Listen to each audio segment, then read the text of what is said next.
السلام علیکم ورحمۃ اللہ وبرکاتہ۔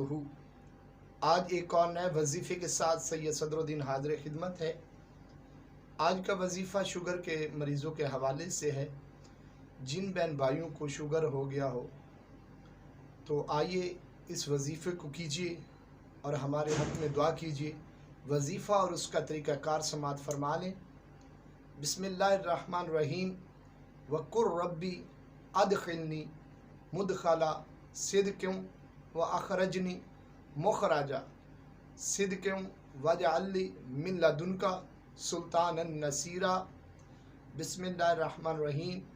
وَإِذَا مَرِضْتُ فَهُوَ يَشْفِينِ وَنُنَزِّلُ مِنَ الْقُرْآنِ مَا هُوَ شِفَاءٌ وَرَحْمَةٌ لِّلْمُؤْمِنِينَ وَلَا يَزِيدُ الظَّالِمِينَ إِلَّا خَسَارًا۔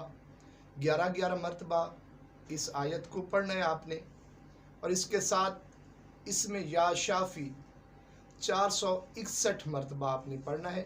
نماز فجر کے بعد آپ یہ وظیفہ کریں، انشاءاللہ میرے اللہ نے چاہا تو آپ کو بہت جلد شفا ہوگی۔ وظیفے کا دورانیہ 2 ماہ 15 دن ہے، اور اس کو مکمل یقین اطمینان کے ساتھ کیجیے گا۔ انشاءاللہ بہت جلد آپ کو شفا ملے گی۔ میری ویڈیو کو زیادہ سے زیادہ شیئر کیجیے گا، میرے حق میں دعا کیجیے گا۔ اللہ حافظ و ناصر۔